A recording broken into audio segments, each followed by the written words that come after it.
Assalamualaikum warahmatullahi wabarakatuh. Jumpa lagi dengan saya Robit Fahmi di channel Ngopi Cerdas.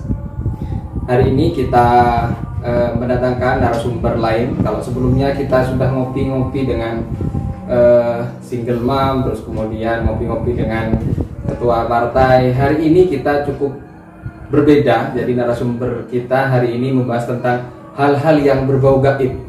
Nah, ini sudah hadir di tengah kita, yaitu paranormal. Ini kemungkinan akan menjadi pengganti Ki Joko Bodo ini ke depan ini, yang akan menghiasi dunia pergoiban nasional. Nah, ini namanya Linus Krisanto. Om Kris. Nah, panggilannya Om Kris. Nah, Om Kris ini asli orang Jember. Jadi menurut beliau ini dia itu memiliki ilmu gaib berdasarkan keturunan dari leluhurnya. Ya, mungkin ini sedikit bisa diceritakan Om Kris tentang bagaimana awalnya bisa punya kemampuan di bidang paranormal, di bidang ilmu gaib. Ya, kalau untuk yang saya alami dan saya istilahnya aktivitas saya dalam ya bisa disebut pergoiban. Nah, yang pertama ya untuk bisa seperti itu kalau di diri saya pribadi adalah faktor keturunan dari leluhur. Satu itu. Nah, yang lainnya lagi, nah untuk aktivitas yang menuju ke ya dunia lain ataupun bisa disebut juga dunia pergoiban. Nah, itu ya terkadang ya saya melayani pesanan dari pasien.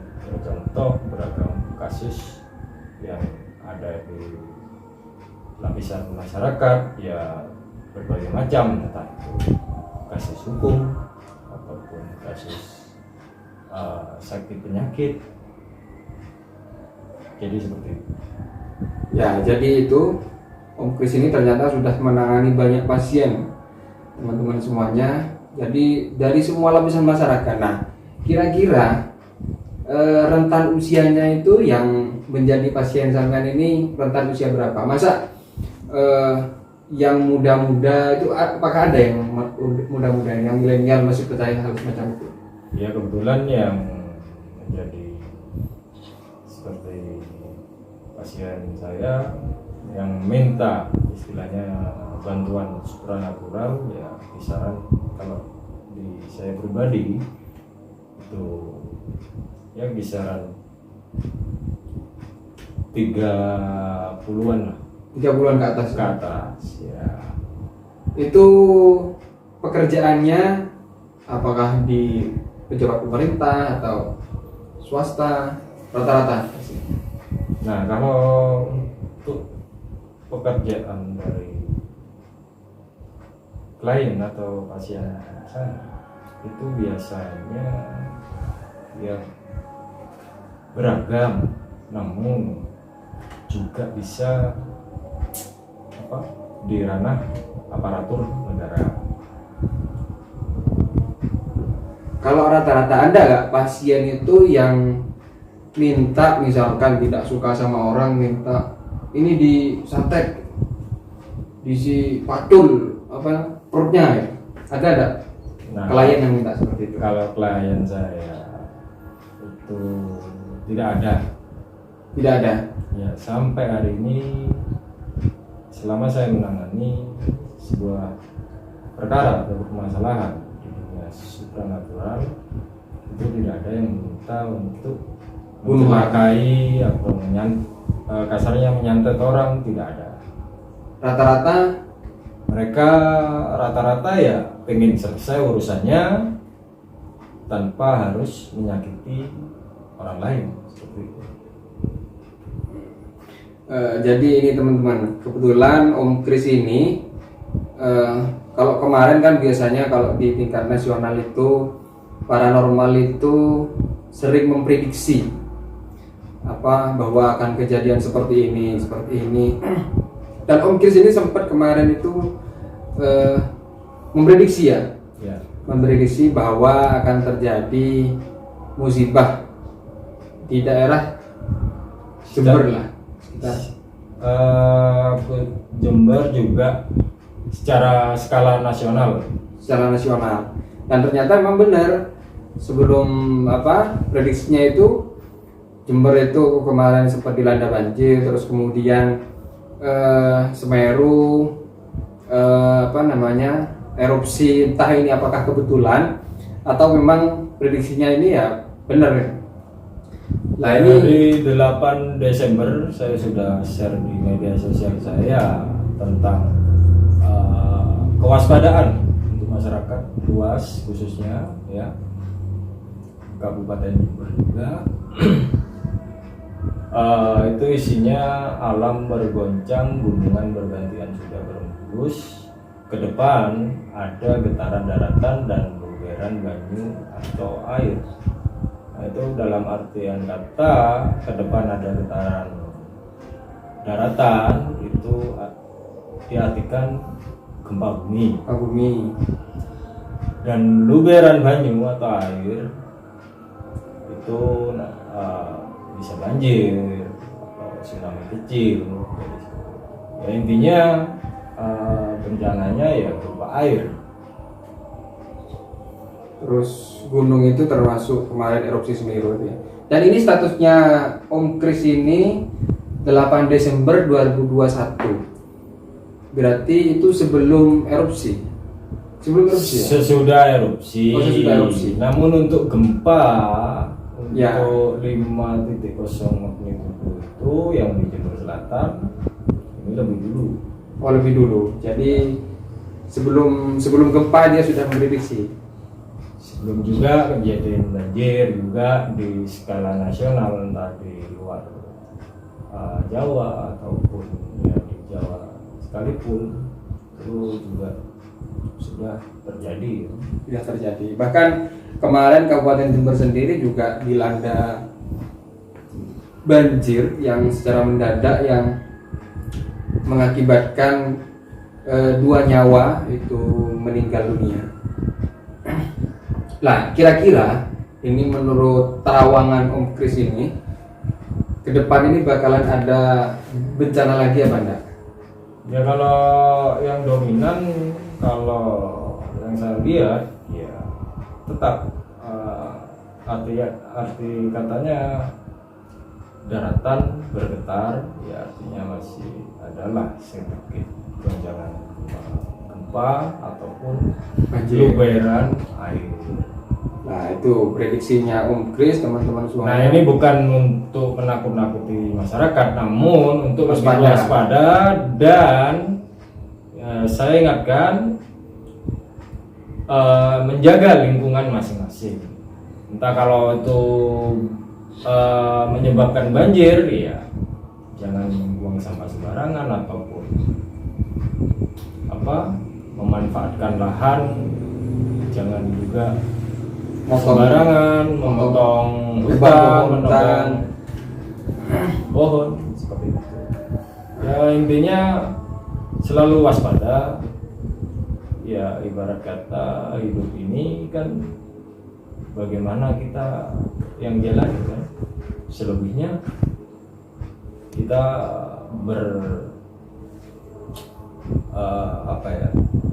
menanam kepercayaan pada Sang Pencipta sesuai agama masing-masing kan, seperti itu. Itu Om Kris itu bisa melihat atau memprediksi bakal terjadi gempa itu gimana cara melihatnya? Ya kalau itu ya sekilas begitu saja, ya seperti ya apakah lewat mimpi? Bukan. Jadi itu istilahnya seperti wangsit ya. Jadi petunjuk secara langsung ya. secara penglihatan, secara gaib. Cara gaib. Jadi tidak ada faktor, kalau saya pribadi mimpi itu tidak ada. Kalau mimpi tidak pernah ya? Tidak pernah. Mimpi basah. Ini lagi om, apa namanya? Misalkan apa namanya ya? Tentang gaib.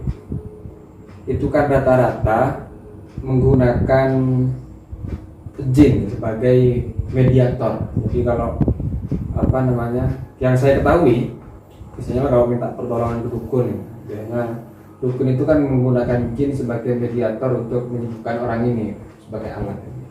Kalau Om Kris ini apakah juga sama? Kalau saya untuk itu, saya juga menggunakan faktor energi. Terlebih dalam penanganan pasien, saya mendapatkan bantuan energi dari mana ya? Dari doa yang saya berikan ke pasien. Jadi doa-doa sesuai dengan syariat agama masing-masing. Jadi seperti itu. Jadi tidak ada mantra kayak mantra leluhur atau apa, tidak ada. Kalau misalkan ada klien yang itu sakitnya bukan medis, misalkan dia kena santet orang, itu kira-kira gimana menurut penyembuhannya? Apakah juga dilawan dengan ilmu gaib? Nah, kebetulan kalau yang dibuat orang seperti itu, saya tetangga saya sendiri ya. Jadi seperti itu.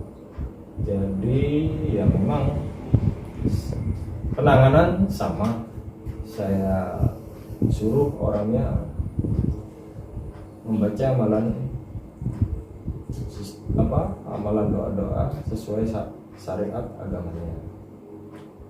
Kemudian saya bantu dengan energi yang tak kasat mata. Jadi dorongan niat dari pasien kan menggunakan doa, berarti kan dia berniat untuk sembuh kan? Jadi seperti itu.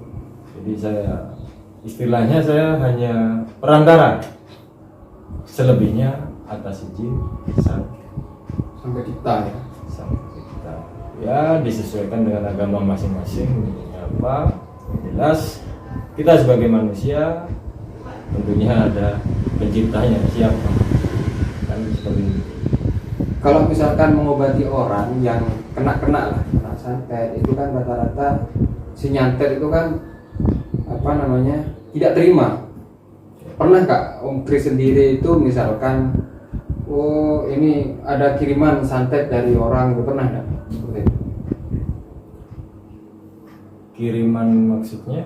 Misalkan santet ini tidak terima gara-gara orang yang disantet ternyata disembuhkan sama Om Kris. Terus kemudian si nyantet ini ternyata nyerang balik. Ya, nyerang balik.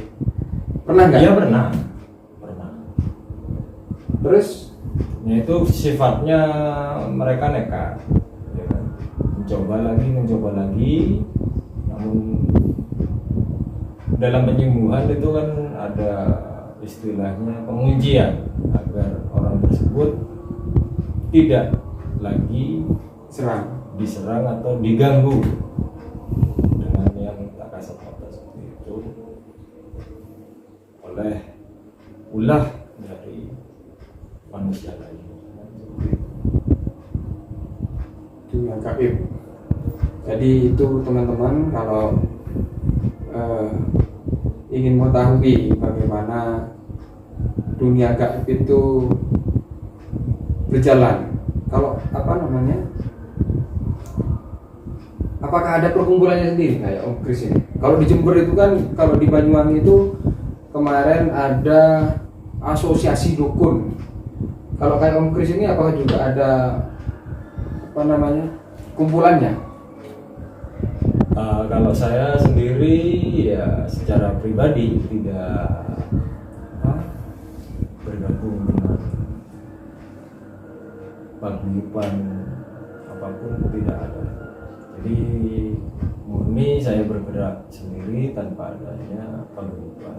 Biasanya kan ada di setiap daerah paguyuban tertentu untuk aktivitas seperti itu. Tapi kalau saya sendiri, ya saya Independen ini ya, berjalan sendiri. berjalan sendiri. Jadi teman-teman, itu katanya Om Kris, ternyata di dunia gaib itu paranormal itu juga ada paguyubannya. Kemarin sebelum kita ngobrol di sini sempat ngobrol, ternyata juga ada paguyuban itu sampai buat siup. Ya, Siup. Berarti kalau siup Bisa. itu kena pajak itu. Itu kan ya agak aneh sebetulnya ya.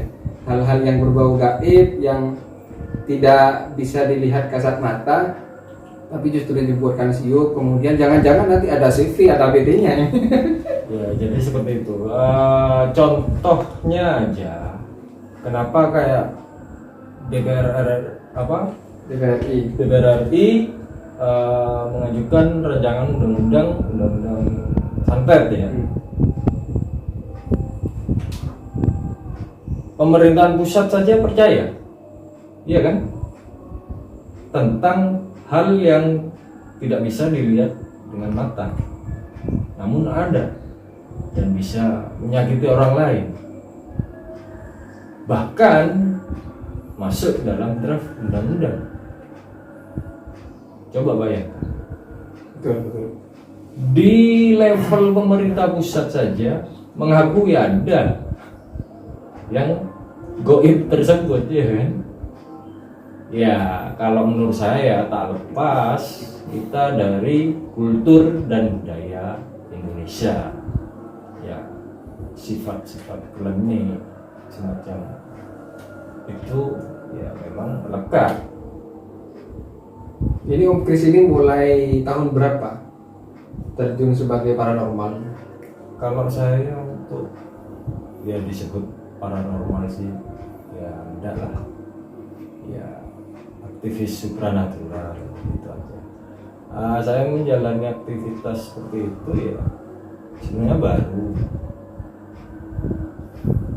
istilahnya baru ya. Sebenarnya sudah lama bisa melakukan hal seperti itu, namun Benar-benar fokus. benar-benar untuk melakukan aktivitas itu ya adalah 3-4 tahun.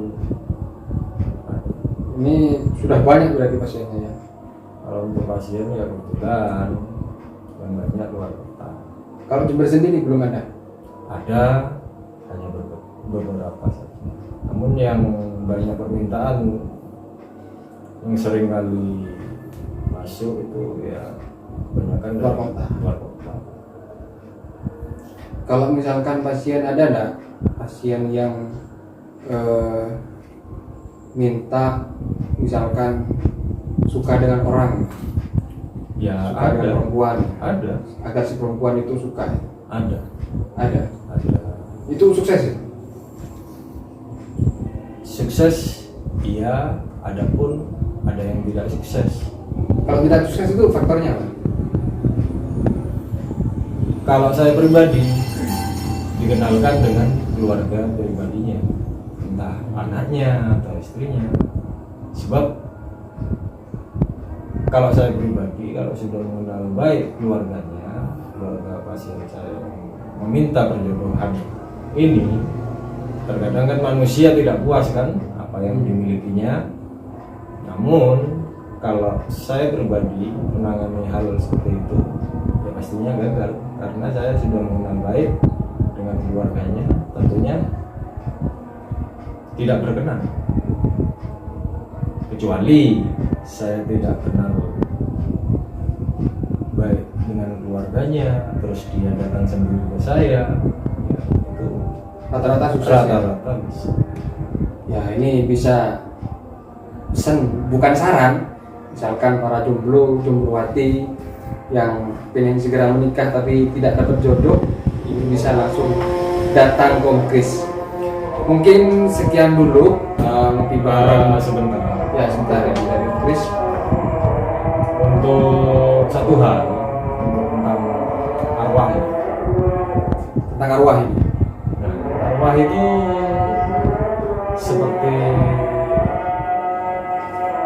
yang sudah melekat di cerita-cerita masyarakat tentang arwah gentayangan itu sebenarnya tidak ada, dan saya tekankan juga itu merupakan pembodohan masyarakat, pembodohan publik ya.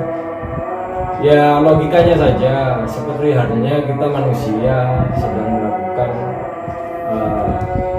ujian, seperti anak sekolah menjalani ujian nasional. Apakah pantas saat menjalani ujian mereka, ujian pendidikan, mereka berkeliaran entah itu keluar sekolah ataupun keluar kelas secara begitu saja kan tidak mungkin, menyalahi kontrak, menyalahi aturan. Nah kalau tentang arwah manusia setelah meninggal, yaitu semuanya sudah ada tempatnya masing-masing sesuai apa yang tertulis di kitab-kitab agama yang manusia. Di situ sudah dijelaskan kan tidak ada namanya arwah gentayangan. Tapi kenapa masih dipercaya? Ya, itu balik lagi ke manusianya. Sudah dikasih pedoman di agama seperti itu, bahwasanya seseorang ketika meninggal arwahnya ada di tempat yang tersendiri, yaitu beragam pemahaman dan pemaknaan dalam suatu penjelasan di berbagai agama masing-masing yang oleh kita dan seperti itu. Jadi itu pesannya dari Om Kris, teman-teman semuanya. Walaupun Om Kris ini percaya dengan hal-hal yang gaib, jadi saya tidak tekankan lagi katanya Om Kris bahwa arwah itu tidak ada, jadi arwah gentangan itu tidak ada. Murni kalau orang sudah mati itu sudah ada tempatnya masing-masing. Jadi jangan kemudian minta ke kuburan, minta arwahnya ini itu, katanya Om Kris itu hoax, itu setan, bukan arwah orang yang sudah meninggal. Jadi teman-teman, ini mohon maaf sebetulnya ini karena mic kita sekarang agak gangguan, tadi ada yang error, jadi suaranya mungkin kecil, tapi nanti kalau mendengarkan itu insya Allah kedengaran lah, bisa ditaruh di telinganya atau pakai headset. Jadi itu teman-teman, ngopi bareng kita hari ini bersama paranormal, aktivis supranatural. Mungkin hanya ini, sampai jumpa lagi di lain waktu dengan tema yang berbeda, dengan narasumber yang berbeda. Tentunya channel ini tidak bukan channel seperti yang lainnya yang menampilkan tentang seks, tapi kita lebih mengedepankan hal-hal yang berbau edukasi dan juga bisa memberikan inspirasi kepada orang banyak. Mungkin itu saja dari saya, Robit Fahmi. Belum cerdas kalau belum ngopi, semakin cerdas kalau kalian lihat dan tonton sampai selesai channelnya Ngopi Cerdas.